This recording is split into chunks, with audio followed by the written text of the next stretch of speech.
Hey everyone, it's Ben Hardy here, and today we're going to be looking at the new 4Runner Trailhunter, and this one is in the coolest color that I think I've ever seen on a 4Runner. I wasn't sold when I saw it in photos, but seeing it in person, yeah, it looks really good.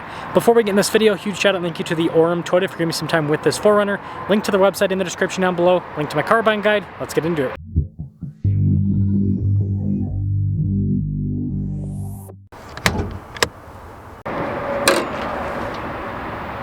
Powering this is a hybrid turbo 2.4 liter 4-cylinder that goes through an 8-speed automatic transmission. Fuel economy is 23 around town, 24 on the highway, with power outputs being 326 horsepower and then 465 pound-feet of torque. With the Trailhunter, just like the Tier D Pro, you can only get the hybrid. Before we move forward with this review, I do want to mention if you want to see more videos just like this, then I recommend you subscribe because I post content every single day. Now, just like other hybrid 4Runners, you got the iForce Max badge here on the side, and this comes with the raised air intake. I hope they offer this as an aftermarket accessory for other 4Runners. It'd be cool in a Tier D Off-Road or Tier D Pro, for example. This is finished in the new Everest color. This color has a lot more metallic flake than what you might think considering what the configurator shows.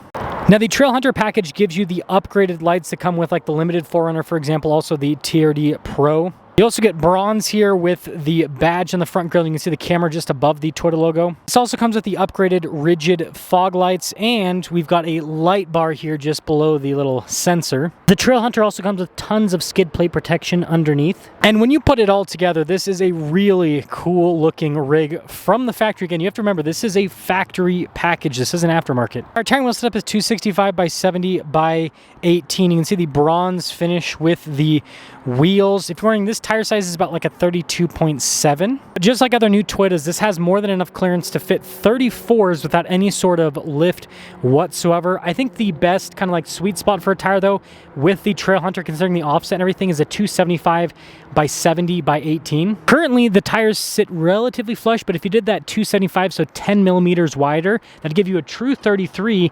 You'd still get good fuel economy just like the stock tires, and you'd have an aggressive stance, but not too aggressive where it would, you know, be brodozer-ish. Something to note, just like other modern Toyota off-roaders, the tires have less tread on them from the factory, and this is so you have better ride quality from the factory. I know, stupid, but they do it. They do get upgraded upper control arms with the Trailhunter package, and then this does have independent front suspension. This also comes with giant fender flares. Again, the offset with these wheels is pretty aggressive. Got the nice Trailhunter badge there on the side.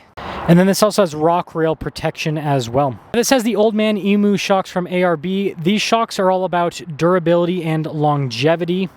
This also comes with the roof rack from ARB as well, very similar to the Toyota roof rack. And then here's your side profile with the Trailhunter. Again, the factory stance of this thing is incredible. And I feel like this color is kind of like a retro looking teal, and so having the retro window design here in the rear with the 4Runner really works. Now, a quick look at the key fob. You got the 4Runner logo there on the back. We have our lock and unlock function, and then also the opening for the hatch. Now, just like other new hybrid Toyota SUVs, you do have a higher load floor, but you can actually pick up this section and store stuff underneath that little section right there. This definitely gets in the way of the vertical space here on the back. Now, that's part of the air compressor kit. The air compressor is actually over on this side, so it's the opposite side of the new GX Overtrail. But yeah, built-in air compressor from the factory and a 2400 watt outlet. That is one benefit of the hybrid, is you got more power. And something that's interesting is there's tons of lights all throughout. The illumination with this is really good. And of course you can lock it. It also has a little kick feature where you can kick your foot underneath your bumper there to close it. Now, this does come with the power window in the back, so you just hold this down and that will open up the window, and then hold it the opposite and that will close the rear window. Now, you've got the new taillights. They kind of have a smoked out design, but not a huge departure from normal 4Runner looking taillights, right? Now, Steven, who bought this, said that this iForce Max badge has to go, but the 4Runner badge there at the bottom and then also the Toyota badge are blacked out, and he says those ones are fine, and then the Trailhunter badge is also fine.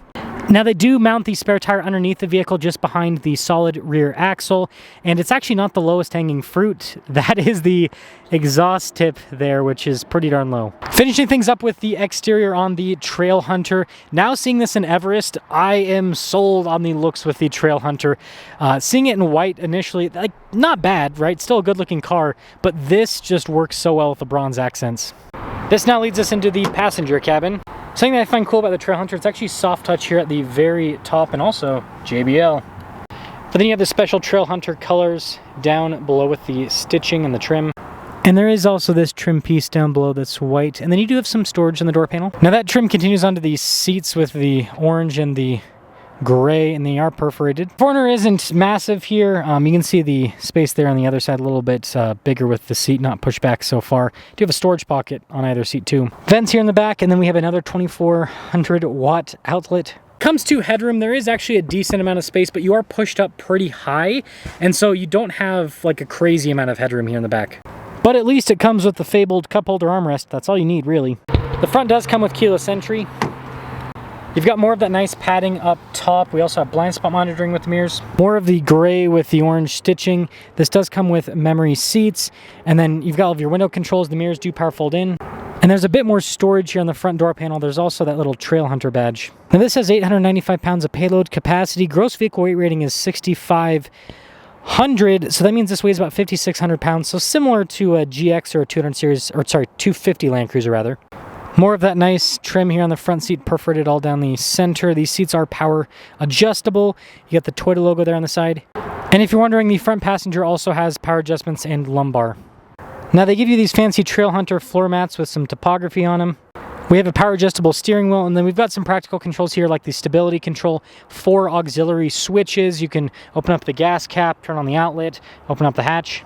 And then down below, you've got the fog light switch to change the coloration there, and then your light bar to turn that on or off.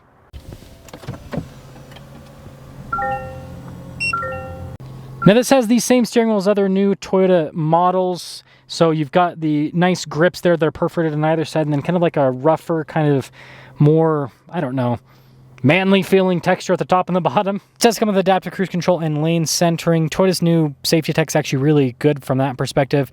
Kind of self-driving-esque. And then the other side, you got your volume and voice command controls for the center gauge cluster too. And then Toyota still does just traditional stocks there on the back. Full digital gauge cluster. You can see this one's in the sporty theme. You can change the theme of the gauge cluster. You can also customize what information is displayed there on either side and in the center as well. It's really user-friendly with that. Now with the 4Runner, you've got kind of like a custom animation with a 4Runner driving through, just like other new Toyotas. Those are just the on-road drive modes. This has the multi-terrain select as well. Now you just have basic plastic trim here on the dash, but it does feel durable. And we do got the JBL, which is cool. A little pop-out speaker, that's fun. This comes with a 360 camera system, which it looks like it doesn't actually fill in underneath the vehicle with the 4Runner, which I find interesting because it does with the Land Cruiser, for example. And then we do have a giant infotainment system. You got the shortcut bar there on the side, really easy to use, very responsive. Toyota logo there on the dash. You have a little bit of storage above that Toyota logo, which is above the glove box, which has more of the cool Trailhunter interior trim. Physical control here for the volume, dual zone climate as well, and pretty easy to sync the system. I think that Toyota's climate control system is one of the easier systems to use. And then we do have heated and ventilated seats, and I like the little switches they have here for the system. Wireless phone charging pad. We've got a couple of USB ports right next to that and a 12 volts down below. Got our nice rugged feeling shifter there, grab handle right next to that, and there's kind of a little bit of a storage bin. So we got quite a bit going on here. Parking brake with auto hold, drive line select. You just kind of twist, push that button in and then twist the dial. This is just a part-time 4-wheel drive system with 4-wheel high and low. But you'll notice with the dial, you can switch between tow haul mode, your drive mode select, your multi-terrain select, and it's in the shade, but crawl control as well is all built into that dial. This does come with trailer backup assistant. That's to turn on the camera system, rear locking differential, and a stabilizer bar disconnect. Got some cup holders here, normal center console. Nice trim on the top, and again, this is similar in size to like a Jeep center console. The new 4Runner really does feel kind of Jeep-like in many ways. This also has a camera rear view mirror, and then this is just for the power sliding rear window to open or close it. And no sunroof. I don't think you can actually get a sunroof on the Trailhunter, which is interesting. So here's our window sticker for this Trailhunter 2025 finish in Everest. Now, most everything is actually standard equipment, including Toyota's Safety Sense 3.0. A lot of people wanted me to do a little bit more in depth on the Safety Sense 3.0. It's just Toyota's newest safety system. I guess maybe I can do a standalone video on that if you guys really want. Anyways, $66,900 is the base MSRP. This one has a few options added to it, including phone charge USB cable kit. $70 for a cable. This is craziness. This is craziness. $70,343 is the total MSRP. let's sum things up. All right, lad, before we sum things up, trailer brake controls off to the side. Now, I had a chance to do a little bit of driving with the Trailhunter the other day, and I can tell you it doesn't really drive all that different from a Tier D off-road. A big part of the reason why it doesn't really drive all that different is the shock technology in the Tier D off-road. Those Bilstein shocks are not really all that different from the Old Man Emu.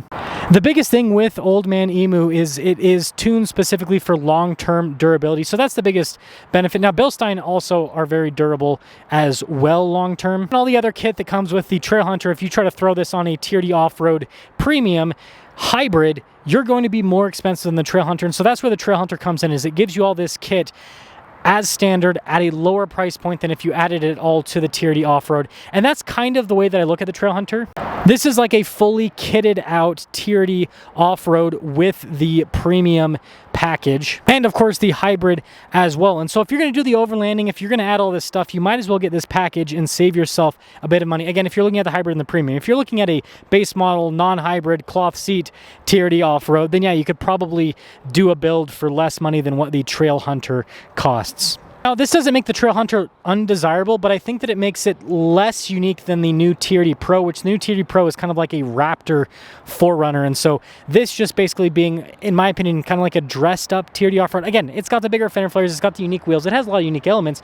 It just doesn't have super unique suspension like what you have with the Tier D Pro. So let me guys think about the new Trailhunter, especially finished here in Everest. I think that it looks fantastic, and this is the color to get on the Trailhunter. It's definitely flashy, that's for sure. I understand a lot of people are going to want to get black or white so that they go under the radar a little bit more, fly under the radar a little bit more.